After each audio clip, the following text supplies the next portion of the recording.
Вітаю вас, шановні автолюбителі. Сьогодні ми поговоримо про радіо, а саме про те, що відбувається з радіо і чому іноді воно глючить або зависає. Така ж річ досить часто насправді зустрічається, але ніхто не знає, як це вирішити. Зокрема, ми говоримо іще раз про магнітоли компанії Jansun і, можливо, з подібними проблемами. В більшості випадків допомагає змінити настройки, або це, до речі, відбувається після того, як ви зробите якесь скидання, або полізете в інженерне меню. Нагадую, що заходити в інженерне меню без потреби краще не робити цього. Далі наступне, коли це буває і вирішує проблеми на багатьох магнітолах, просто звичайне скидання, адже це програмний збій, а не збій пов'язаний з самим чіпом. Інколи бувають проблеми з чіпом. Як визначити ту чи іншу проблему? Ну, по-перше, якщо у вас, наприклад, от ми зайдемо в радіо, ось така ситуація, коли стоять кругом нулі, а не ситуація, коли стоїть одна частота, наприклад, там 87, 87, 87 найчастіше, то це означає, що проблеми з контактною групою. Якщо я тут поверну, тут у нас є роз'єм антени, то проблеми саме з контактом на цьому роз'ємі. Тоді потрібно залишити лише плюсовий, а цей заізолювати і перевірити. Тобто це проблема саме антени найчастіше, або замкнуло чіп, тоді це вже механічна проблема, просто так її не вирішиш. Давайте подивимося, що робити от в такій ситуації. Це ситуація, коли, наприклад, нічого не шукає, нічого не працює, а коли ви зробите ось такий пошук, або спробуєте знайти пошук, там по радіо, бачите, ось я виставив, зараз він просто зависне, і надалі пошуку ніякого не буде, і магнітола ось вже ніяк не реагує, поки не вискочить з даного меню. Таке буває, дійсно буває, і це пов'язано з тим, що все-таки це ваша провина. Ви заходили в меню інженерне і щось змінили. А от що змінили, щоб повернути назад, зараз ми про це поговоримо. Поки магнітола висить, як бачите, я нічого зробити не можу. Додаток не відповідає. Я закриваю цей додаток, намагаюся якось вийти. Інколи треба просто перезавантажити, інколи ось так ось відбувається. На цьому все закінчується. От зараз він завантажиться, я думаю, покажуть, і так кожного разу. Ну не біда, можна виправити цю ситуацію. І зараз розкажу, як. Давайте, будь ласка, почекаємо його завантаження. Не хочеться його перезавантажувати.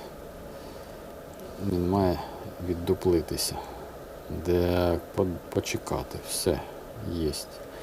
По ідеї, в принципі, запрацював. До речі, це працює і на всіх серіях МС магнітолах. Бачите, не хоче. Ну, ладно. Підемо шляхом перезавантаження, бо відео сильно затягнеться. Ви перезавантажили, ну, хочу сказати, що він все одно роздуплиться. На 8-ядерному це буде десь МС серії швидше, на М-серії буде довше. В даному випадку М-серія.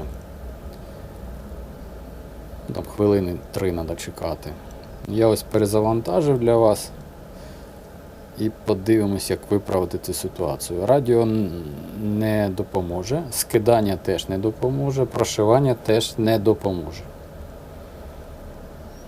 Хоча все це я зробив для того, щоб визначити, чому це відбулося. Запити до інженерів, в принципі, мені допомогли, але не дали вирішення проблеми. Ось воно зайшло в радіо. Поки ви нічого там не трогаєте, все окей, але якщо запускаєш, воно починає зависати.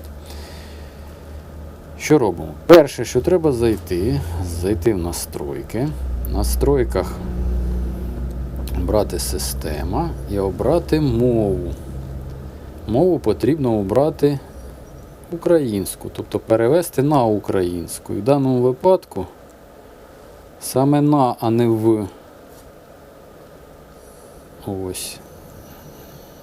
Це перше, що треба зробити. Є. І коли ваша магнітола стала на нормальній мові, ми починаємо працювати з радіо. Для цього треба зайти в інженерне меню. Вхід інженерне меню в різних магнітолах різний. В цьому ось ми зайшли про пристрій. повне меню 8878, а коротке 4 вісімки. Зайшли, і тут у нас є радіо, але це неправильно, нам радіо не потрібно нічого міняти. Якщо ви тут нічого не трогали свою зону, тут ви можете лише змінити там свій регіон. Тобто, якщо ми Європа, Україна це Європа, до речі, то якщо це, наприклад, Росія, то краще обрати, мабуть, Азію. 0. Да. Далі, що треба зробити? Піти в розділ меню Icon. І в розділі меню Icon можна рухати різні ярлички, доставати. І зверніть увагу, якщо тут відсутнє радіо з правого боку, то його треба повернути назад. Чому? Бо це ярлик. А в самій темі, яка стоїть, є посилання на цей ярлик, а ви цей ярлик прибрали. Після скидання, до речі, він просто може сам пропасти. І тоді ви можемо, повернувши двічі, натиснувши його назад, поприбиравши ті, які нам не потрібні, от CarInfo, фронтальна камера, AV-in, DVR, Air Condition, там, це не знаю, що поприбирати, а от радіо. І не можна прибирати звідси, до речі, ті, які відносяться до апаратних частин, які прив'язані до прошивки. А які зараз покажу. Робимо перезавантаження. І краще ще видалити конфіг файл, який знаходиться, покажу вам його після завантаження. І тоді все буде у вас добре. Що таке конфіг файл? Це файл, який зберігається конфігурація, коли ви заходите в інженерне меню і робите сетап. Якщо у вас стоїть флешка, то він зберігається на флешці. І тоді, коли ви вставляєте флешку назад, все відновлюється, як і було до того. Якщо не стоїть флешка, то цей файл може зберегтися всередині. Може і не зберегтися. Наприклад, в версії новій 59P зберігається, в цій може не зберігатися. Це буває все по-різному. Це ви зрозумієте, якщо включите магнітолу і кожен раз при запуску у вас настройки збиваються. Тобто налаштування залишаються ті, що й були до цього. Так, зараз повернусь спочатку до того, які ярлики не можна прибирати. Ось вони тут вказані. Бачите, оце ось основні ярлики. Це ярлик навігації, але він не критичний, просто навігацію можна налаштувати Bluetooth ярлик, радіо і налаштування. Ці ярлики якраз не можна звідти прибирати. Тепер заходимо в радіо. І подивіться, все в нас повернулося. І ми можемо шукати все, що нам потрібно.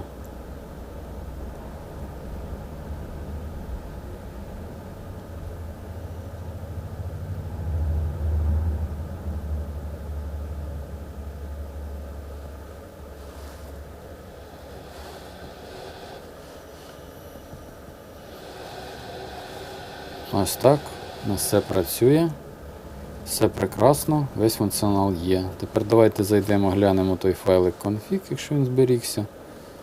Він зберігається в даному випадку, флешка не підключена. Якщо флешка, він 100 точно буде. А й конфігурація і ні. Ось цей файлик. Його можна видалити. І все. В принципі, проблем більше не повинно бути у вас з роботою на радіо в тому числі. Ось така ситуація, ось така річ зустрічається і буває. Бережіть себе і, звичайно, слава Україні. До зустрічі в нових відео.